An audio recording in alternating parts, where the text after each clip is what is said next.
twagiye mu ntambara niducogora. Ati turi mu isi ifashe igihe mu ntambara. Uyu bamwita Israel Mbonyi cyane. Israel Mbonyi rero hari amakuru mashya aryoheye amatwi y'abakunzi be ndetse n'abakunzi b'indirimbo zo kuramya no guhimbaza Imana, akaba ariyo nkuzaniye kuri uyu muhanzi. Ndagira ngo ubane natwe nyuma y'iki kirango tugaruke.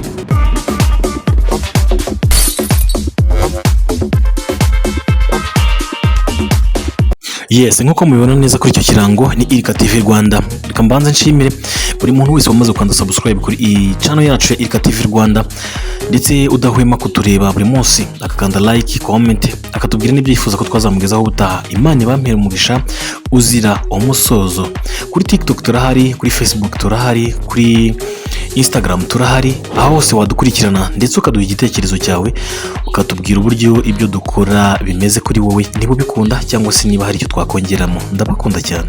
Uyu muhanzi Israel Mbonyi umaze kuba ikirangirire mu ndirimbo zo kuramya no guhimbaza Imana, ukunzwe cyane na benshi muri iki gihe. Israel Mbonyi uherutse gusohora album yise Hobe, yagaragaje ko hari byinshi afitiye abakunzi be, by'umwihariko batuye mu gihugu cy'Ubwongereza ndetse no ku mugabane w'Uburayi. Umukunzi wa Irika TV Rwanda, ariko by'umwihariko wowe ukaba ukunda indirimbo zo kuramya no guhimbaza Imana cyangwa se gospel songs, nakurarikira kujya kureba korali kuri YouTube yitwa Rock of Jesus. Bafite EP nziza iriho indirimbo ziryoshye kandi ziryoheye amatwi nk'iyi ngiyi uri kureba, ndetse n'izindi nyinshi zigiye zitandukanye.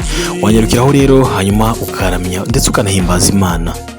Utari wo murwa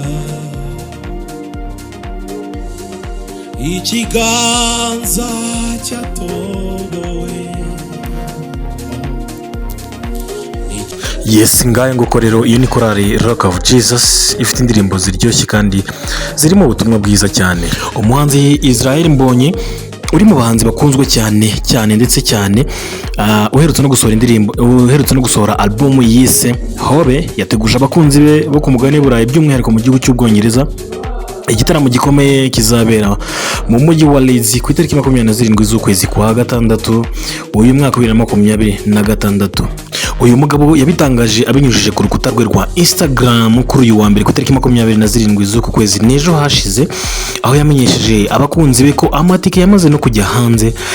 Itike ubusanzwe akaba ari amadolari 50, mu gihe abazayagura hakiri kare cyangwa se early bazishyura amadolari 35 gusa y'amanyamerika.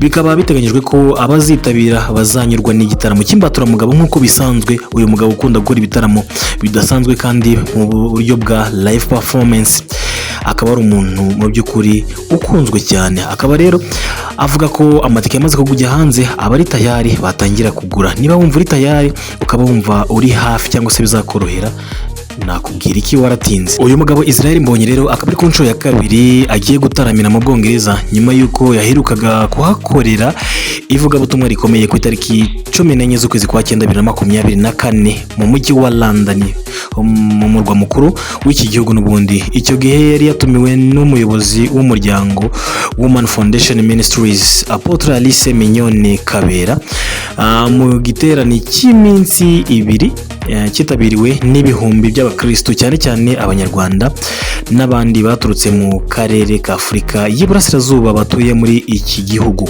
Iyo urebye neza usanga igihe gishize ahavuye ndetse n'igihe azahagarukira, ubona ko azaba ashize umwaka umwe n'amezi 9 n'iminsi 13, bingana n'iminsi 650 yose, kuva ku itariki 14 z'ukwezi kwa 9 2024 kugeza ku itariki 27 z'ukwezi kwa 6 2026 uyu mwaka. Ibi kandi byerekana ko nubwo atagarutse gukora ivugabutumwa ku rwego mpuzamahanga, yari amaze igihe kitari gito adataramira abakunzi be bo mu Bwongereza. Igitaramo cya Leeds kije gikurikira ibikorwa byinshi uyu muhanzi akomeje gukora hirya no hino ku isi, aho agenda ashyira imbaraga mu kugeza ubutumwa bwiza ku bantu batandukanye hirya no hino mu isi. Abakunzi b'indirimbo zo kuramya no guhimbaza Imana, by'umwihariko abakunzi ba Israel Mbonyi bo mu gihugu cy'Ubwongereza, by'umwihariko abatuye mu mujyi wa Leeds, Israel Mbonyi akimara gushyira iyi post hanze bagaragaje ko bafite amatsiko menshi yo kongera kwakira uyu muhanzi w'icyamamare mu gitaramo giteganyijwe nyine kizaba muri uwo mujyi ngo twari tumaze kubivuga haruguru. Uyu mujyi wa Leeds aho Israel Mbonyi azataramira ni umwe mu mijyi ikomeye cyane mu Bwongereza ifite amateka mu bukungu ndetse n'umuco bifite uburemere muri iki gihugu. Leeds ibarizwa mu majyaruguru y'Ubwongereza mu gace ka West Yorkshire, ni imwe mu mijyi ituwe cyane kandi uza mu myanya ya mbere mu bukungu nyuma ya London. Uyu mujyi wa Leeds uzwiho kuba icyicaro cy'ibigo byinshi by'imari, banki n'ubucuruzi. Ni umwe mu mijyi ifite urwego rukomeye mu by'imari mu Bwongereza. Mu bihe by'impinduramatwara y'inganda cyangwa se industrial revolution nk'uko benshi bagiye babyiga, umujyi wa Leeds wari uzwi cyane mu nganda z'imyenda cyangwa se textile industry, cyane cyane zipamba n'ubwoya. Leeds ibamo za kaminuza zikomeye nka University of Leeds yakira abanyeshuri baturutse imihanda yose y'isi nk'uko ikinyarwanda kivugitse. Ibi bituma iba umujyi ugaragaramo urubyiruko rwinshi n'umuco ugezweho cyangwa se utandukanye. Uyu mujyi wa Leeds uzwiho cyane ubuzima bw'ijoro bwo kuryoshya ibitaramo ndetse n'imikino, kandi uyu mujyi ufite amakipe akomeye nka Leeds United ikina mu cyiciro cya mbere mu Bwongereza. Uretse Abongereza, Leeds ituwe n'abantu baturutse mu bihugu byinshi bigiye bitandukanye harimo n'Abanyafurika ndetse n'Abanyarwanda, bigatuma iba umujyi ugaragaramo imico igiye itandukanye.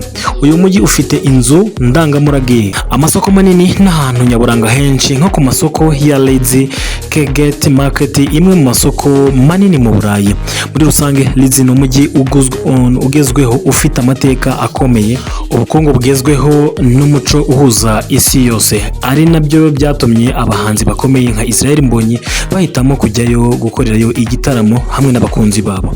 Akaba ari bimwe mu byo wamenya muri uyu mujyi rero Israel Mbonyi agiye kuzataramiramo mu mezi 2 ari imbere. Ndagushimira cyane wamaze kwanda subscribe kuri Irika TV Rwanda, kandi ndagushimira cyane wowe wabanye natwe tukaba tugeze ku musozo w'iki kiganiro ndetse n'aya makuru mashya kuri Israel Mbonyi. Nakubwira rero ngo Imana ikumpere umugisha uzira umusozo, wibuke wowe mushyashya gukanda subscribe, ufungure inzogera ubane natwe mu biganiro byinshi bigiye bitandukanye. Ndabakunda cyane.